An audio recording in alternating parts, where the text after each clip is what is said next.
베드로 전서 1장 6절 말씀. 그러므로 너희가 이제 여러 가지 시험을 인하여 잠깐 근심하게 되지 않을 수 없었으나 오히려 크게 기뻐하도다. 너희 믿음의 시련이 불로 연단하여도 없어질 금보다 더 귀하여 예수 그리스도에 나타나실 때에 칭찬과 영광과 존귀를 얻게 하려 함이라. 네.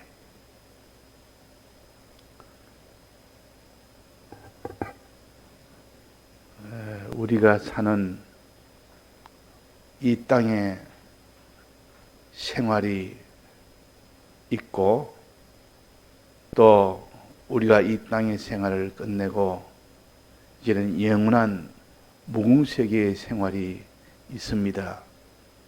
항상 이 두 생활을 우리가 염두에 두고 함께 생각해야 되지, 이 땅에 살면서 이 땅의 생활만 생각을 하다 보면 이 땅의 것 안에서만 모든 가치 평가를 하게 된다 하는 겁니다. 그러면 이 땅에 있는 것이 내게 좋으냐 나쁘냐에 따라서 모든 일을 거기에 맞춰서 가치도 순서도 거기에 따라서 움직이게 됩니다. 그러나 이 땅에 있는 생활과 영원한 하늘의 이 무궁세계의 생활을 함께 계산해서 이렇게 본다면 이 땅의 것은 무궁세계를 위하여 마련해 주신 하나님의 큰 선물인 것을 알게 됩니다. 그래서 이 땅의 생활은 하되 영원한 무궁세계를 함께 생각을 하면서 하니까 그 사람이 모든 것이 다 바르게 되고 그 사람이 다 순수도 바르게 되고 가치도 바르게 되고 모든 상대도 바로 하고 이렇게 되어집니다. 그러나 이 땅의 것만 전부로 삼는 사람은 이 땅의 것이 전부니까 그 계산이나 모든 평가 판단은 이 땅 중심이 되어버립니다. 땅의 것을 중심. 이 땅에는 육신을 가지고 사니까 육신 중심이 되어버립니다. 그렇게 하면 그 사람이 무궁세계를 만날 때에 아무런 준비가 되지 않았기 때문에 그 사람은 그때 큰 낭패를 봅니다. 낭패를 본다 그 말입니다. 우리는 두 생활을 걸치고 살고 있다. 이 땅에 있는 생활과 영원한 무궁세계의 하늘나라를 걸치고 살고 있습니다. 그래서 이 땅의 것은 자기가 생각 안 할 수 없도록 이 땅에 사니까 저절로 생각이 되고 항상 계산을 하지만은, 그러나 지금 아니고 나중에 갈 하늘나라는 잘못하면 하늘나라가 없는 것처럼 잊어버리고 살 때가 혹 있습니다. 그래서 하늘나라 이 계산은 힘을 써야 됩니다. 힘을 써야만 그 하늘나라 계산을 하게 되지, 힘쓰지 아니하면 그냥 이 땅의 것만 가지고 전부 가치평가를 하게 되고, 그러니 이 땅의 것에만 힘을 쓸 수밖에 없는 그런 사람이 됩니다.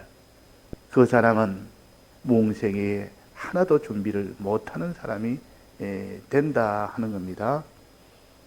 그래서 하나님께서 깨어있으라.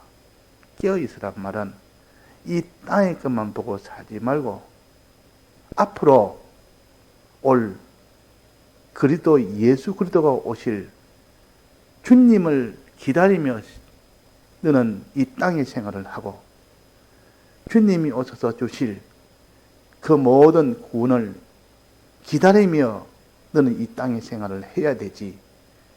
그러니까 이 중복적으로 이렇게 해야 되지. 땅의 것만 보고 살면 너는 그날에 큰 낭패를 보고 큰 손해를 보게 된다는 것. 그래서 믿는 사람이 깨어있지 않으면 안 된다. 항상 깨어있으라. 주님을 기다리는 사람이 되어야 되고 주님이 들고 있는 구원을 기다리는 그 사람이 될 때 이 땅에 우리의 신앙생활은 참 힘이 있고 그 사람이 이 땅의 생활을 바로 하게 되는 겁니다. 잠자는 자는 깨어있지 않는 자는 잠자는 자인데 어떠한지 우리는 잠자는 생활은 하면 안 된다. 땅의 것만 보고 사는 생활이 잠자는 생활이요. 하늘의 것과 땅의 것을 함께 계산하고 사는 것이 깨어있는 생활입니다. 우리는 깨어있는 생활을 해야 됩니까? 잠자는 생활을 해야 됩니까? 내가 잠자는 생활을 하고 있지 않는가? 땅의 것만 보고 살고 있지 않는가? 순간순간 우리 현실에서 하나님이 다시 오실 것을, 재림하실 것을 생각지 안 하고 내가 살고 있지 않는가? 내가 현실 순간순간 그 나라에 주실 이 구원을 생각지 아니하고 우리가 이 땅의 것만 보고 살고 있지 않는가? 이것을 가르쳐서 깨어있으라 그럽니다. 이 본문을 한번 봅시다. 여러 가지 시험을 그러므로 너희가 이제 여러 가지 시험을 인하여 잠깐 근심되지 않을 수 없었으나, 우리 믿는 사람에게는 편안한 아무런 어려움이 없는 그런 생활을 주는 것이 아니고 하나님께서 믿는 사람에게는 그 믿음 때문에 특별한 여러 가지 어려움을 주십니다. 시험이라 말은 어려움이라는 뜻이요. 시험 칠 때 어려운 것을 가지고 시험을 치지 어려움이 없는 것은 시험이 안 되는 겁니다. 그 평가를 하려면 전부 다 공부를 한 사람이나 아는 사람이나 누구나 다 맞출 수 있는 그런 문제는 내봐야 아무런 의미가 없기 때문에, 그래서 시험은 공부한 사람은 그것을 알 수 있고 공부 안 한 사람은 모르게 되는 그런 문제를 가지고 시험을 합니다. 그러니까 이 땅에 우리를 시험할 때도 어려움을 가지고 시험하는데 그 어려움을 미리 다 준비한 사람은 그 어려움 속에서도 믿음 생활을 하고, 어려움을 준비하지 못한 사람은 믿음 생활을 못합니다. 그래서 여러 가지 시험이란 말은 어려움이란 뜻이요. 어려움을 주놓고 우리의 믿음을 시험하는 겁니다. 그래서 여러 가지 시험을 만나면 핍박이나 또 여러 가지 고난이나 또 여러 가지 가난이나 멸시나 또 이런 미혹이나 이런 여러 가지 시험을 만나게 되면 잠깐 근심하게 되지 않을 수 없어서나, 근심을 하는 것은 그 사람이 육체를 입고 있다 보면 잠시 그 믿음이 온전치 못하는 그런 순간에는 근심부터 나옵니다. 근심은 나오나. 그러나 그 믿음이 평소에 준비된 사람은 근심은 나오나 즉시 그 준비된 그 속에 영감이 있고 진리가 있으면 그 사람이 즉시 근심되지 않을 수 없으나 오히려 크게 기뻐도다. 왜 기쁘냐? 이 근심이었는데 갑자기 그 기쁨으로 변해버립니다. 깨달아 보니까, 내게 주신 진리를 가지고 붙들고 생각해 보니까 이거는 근심할 일이 아니고 기쁜 일이다. 이것이 속에 진리가 있는 사람은, 하나님 말씀과 성령의 이 영감이 있는 사람은 알라니하면 순간적으로는 딱 근심을 하나, 그러나 그 속에 있는 진리를 붙들고 있으면 오히려 더 기뻐하도다. 이것은 나를 하나님이 존경한 자로 만들기 위해서 하나님이 하시는 이 은혜의 역사고 하나님이 보던 지켜주시는 한 능력의 역사가 함께한다. 이걸 알면 오히려 평안을 가지고 담대를 가지고 오히려 기뻐하는 그런 사람이 된다는 겁니다. 그래서 오히려 크게 기뻐하도다. 너의 믿음의 시련이 너희 믿음을 이제는 시험하는 것인데 시험할 때는 시련을 한다. 불같은 어려움을 준다 그 말이에요. 시험할 때는 어려움을 준다 할 때 그때는 시련이라고 합니다. 시련은 어려움을 가르칩니다. 시험은 정말 믿음을 가지느냐 아니느냐 이제는 평가해 본다는 그 뜻이 시험이요. 당장 시련을 가지고 시험을 합니다. 그래서 믿음을 시험하기 위해서 시련을 줍니다. 불이라는 시련을 준다 그 말이에요. 불이라는 시련을 하니까 그 믿음이 이전보다 훨씬 나아집니다. 이것들 연단이 된다 그 말이에요. 이전보다 훨씬 온전하게 변해버립니다. 잡태는 사라지고 점점 온전하게. 그래서 하나님께서 우리에게는 시련을 주는 이유는 그겁니다. 시련을 주는 이유. 여러 가지 어려움을 주면 고통을 받을 줄 알면서도 주님은 자꾸 이게 불이라는 시련을 준다 말이에요. 그래서 이 시련은 우리가 더 온전하게 되도록 하기 위해서 주시는 하나님의 역사인 것을 압니다. 그래서 이 시련을 비유로 말한다면 이 쇠붙이 금을 시련을 하면 금 속에 있는 잡태가 다 제거돼서 순금이 됩니다. 순금. 정금같이 된다. 깨끗한 금이 된다. 불이 오기 전에는 잡태가 섞인 금이지만은 그러나 이 시련을 거치고 나니까 그것은 너무 정결한 금이 되고 온전한 금이 되어서 정금이 되어서 어떻게 됩니까? 그렇게 되면 예수 그리스도의 나타나실 때에 그 이 땅에서 이 생활이 마감되는 그 이후에 예수 그리스도가 나타나는 그때가 옵니다. 그때가 옵니다. 예수 그리스도에 나타나실 때에 우리가 예수 그리스도에 나타나실 것을 기다리는 사람, 소망하는 사람은 그 사람은 시련이 와도 오히려 그 예수 그리스도에 나타나신 그날에 나는 더욱더 존귀한 자가 되기 때문에 소망이 있기 때문에 그 사람은 시련을 이길 수가 있는 겁니다. 그래서 우리는 예수 그리스도에 나타나실 그날을 생각하며 그날을 기다리며 그날을 바라보며 우리는 그날을 소망하며 늘 이렇게 우리는 가져야 됩니다. 이것이 깨어있는 자의 그 첫 번째요. 깨어있는 자. 주 그리스도께서 나타나실 그때에 우리가 이 땅에서 살면서 제일 큰 일이 뭐겠습니까? 예수님 만나는 날 아니겠습니까? 아무리 크다 해도 어떤 큰 일보다도 주님 만나는 날이 제일 큰 날입니다. 전지전능하시는 창조주, 주권주, 크신 이 하나님을 직접 우리가 만나는 날, 우리를 구속한 피로 구속하신 이 주님을 만나는 날, 우리에게 구원을 약속하신 이 주님을 만나는 날, 그날보다 더 큰 날이 없고 그날보다 더 우리에게 참 복된 날이 없는데 그날을 기다리는 것은 마땅한 것이요. 그래서 예수 그리스도에 나타나실 때에 그날을 기다리는 자가 될 때에 또 그 다음에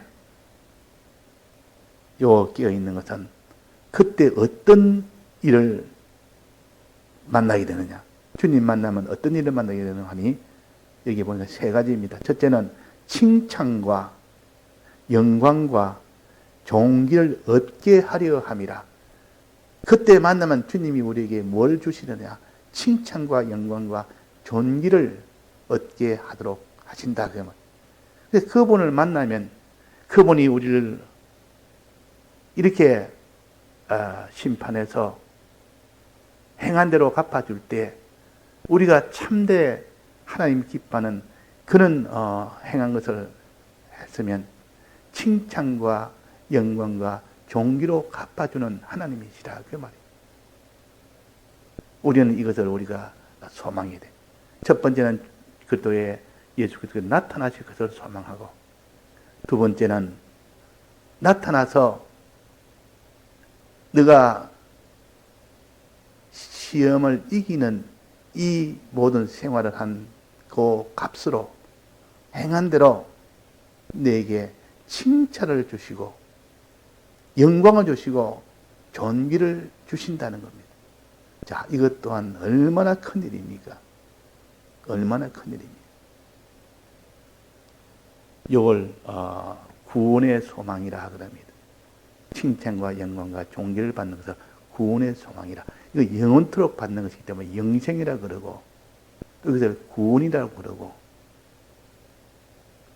요 구원은 세 가지입니다. 첫째는 뭡니까? 칭찬. 예수 그리스도의 칭찬. 어떻게 칭찬합니까? 이 시련을 끝까지 이기며 나아간 그 성도에게 어떻게 합니까? 칭찬합니다. 착하고 충성된 종아, 착하고 충성된 종아, 전능하신 하나님이 모든 것의 주인 되신 하나님께서 칭찬하십니다. 착하고 충성된 종아. 자, 우리가 어느 단체든 제일 우두머리가 있습니다. 그게 제일 위가 있다 그러면 나라에는 왕이 있고 가정에는 호주가 있고 무슨 회사에는 사장도 있고 그 단체에서 제일 속한 자가 제일 높은 자, 제일 큰 자, 모든 것을 다 책임진 자, 그 자에게 칭찬을 받는다는 것은 그분에게 인정을 받는다는 뜻이요. 인정받을 때 그 기쁨이라는 것은 말 못하게 큽니다. 우리 주님은 전능자시오, 전지자시오. 우리를 죽기까지 사랑하는 이런 사랑의 주님이시오. 또 그분은 우리에게 약속해서 반드시 약속을 해서 약속대로 이루시는 이 하나님이시오. 이분을 만나서 이분에게 칭찬 듣는단 말은 이분에게 인정을 받는다는 것은 그 기쁨이 얼마나 크겠습니까? 천날을 다 가진 것과 같습니다. 어느 단체에 속해도 여자 행정관료가 그 사람이 10년, 20년을 행정을 맡다가 보면 그러다 보면 잘했을 때는 이런 상도 받고 하고 못했을 때는 책망도 받고 징계도 받고 하지만 그러나 그 행정의 요원이 대통령 상을 받으면 어떻게 되겠습니까? 오늘 대통령이 널 만나자 한다. 만나서 내게 상을 주려고 한다.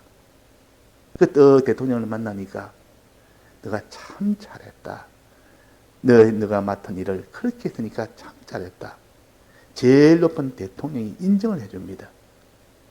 인정하는 그 하나가 자기한테는 천날을 다 가진 것 같은 그런 기쁨 아니겠습니까? 우리가 칭찬받는 것. 착하고 충된 종아 그랬다고. 너가 작은 것에 충성했더니 큰 것으로 내가 맡기겠다. 작은 것에 충성했으니 많은 것으로 내가 맡기겠다. 이렇게 인정하는 그에게는 맡기는 것이 동시에 이어집니다. 상도 이어집니다. 칭찬이라는 그 인정을 받으면서 상도 함께 주십니다. 작은 것에 충성했으니 큰 것으로 내가 맡기겠다. 자, 여기에 칭찬하고 그 다음에 상은 무엇을 줍니까? 존귀를 주십니다. 존귀 주십니다. 존귀가 뭡니까? 너는 이제 이렇게 내가 인정할 만한, 칭찬할 만한 이런 일을 했으니 내가 너에게 상을 주겠다. 복을 주겠다. 그 복의 이름을 존귀라는 복이요. 존귀는 뭡니까?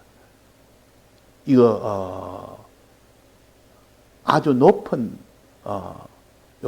위치를 가질 때 그걸 존귀한 자라.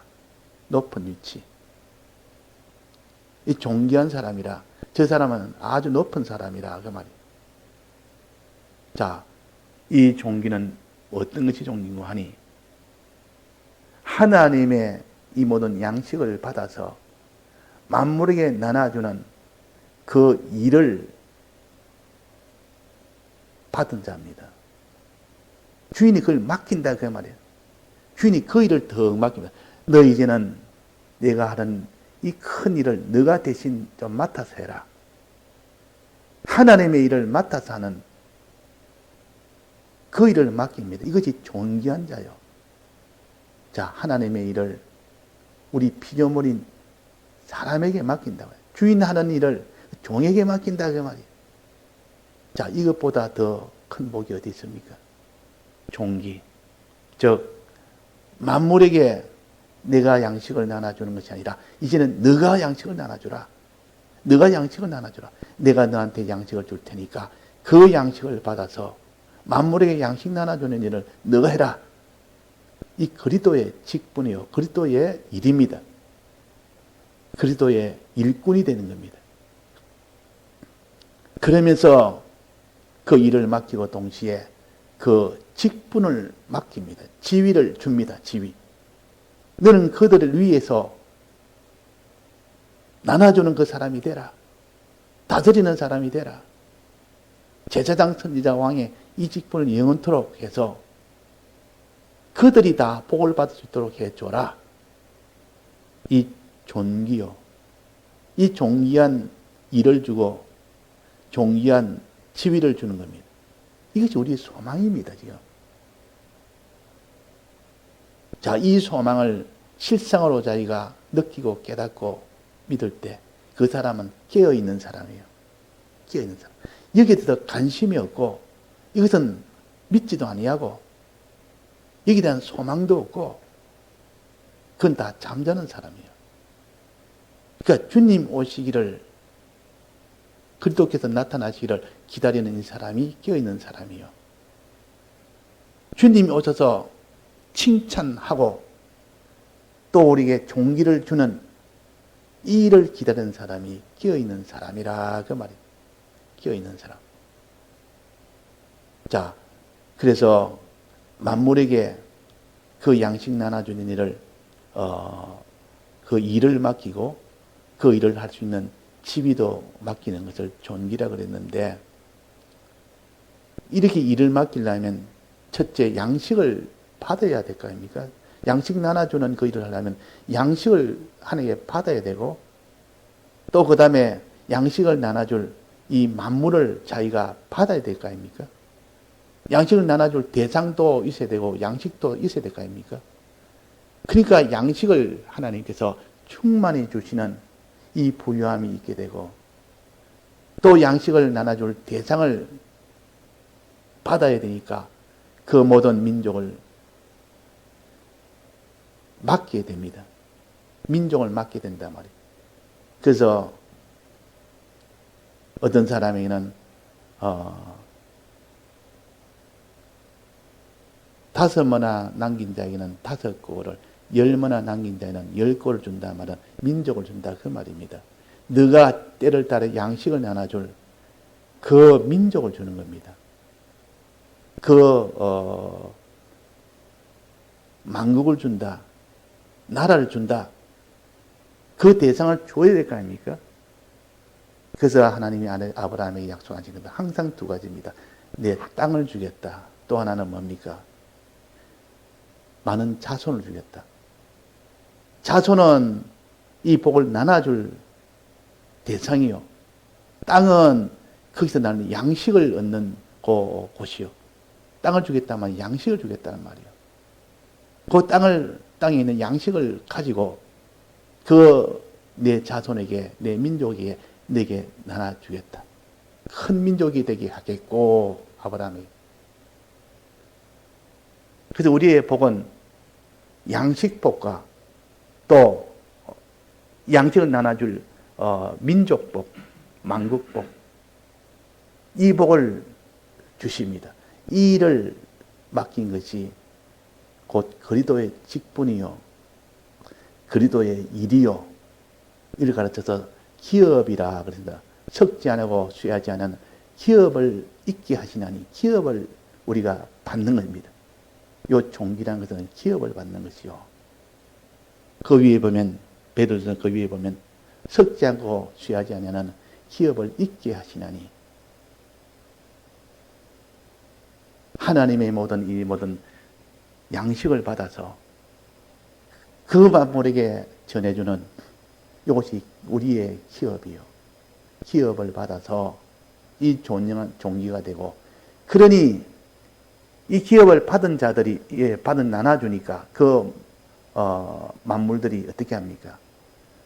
감사하다고 고맙다고 영광을 돌립니다. 그 영광을 받는다고. 이 영광은 하나님께 받는 것이 아니요. 영광과 이 종기와 영광이라 영광은 만물에게 이 나눠주니까 그들이 근본은 하나님께서 나왔지만은 전달해 준 자는 성도가 전달하고 하나님의 아들들이 전달해 주니까 그게 영광을 돌린다 그 말이에요. 하나님께 첫째 영광을 돌리고 그 성도들에게 그 다음으로 영광을 돌리는 일이 일어나는 겁니다. 이것이 우리가 고대하는 소망입니다. 오늘 끼어 있는 것, 그리스도 나타나실 그때 그리스도를 항상 기다리며 그 그리스도께서 주실 이 구원도 함께 요 세 가지 구원 함께 기다리며 이걸 소망하며 사는 이 사람이 되라, 끼어 있는 사람이 되라 하는 겁니다. 다 같이 통성으로 기도하시다가 자유하시겠습니다.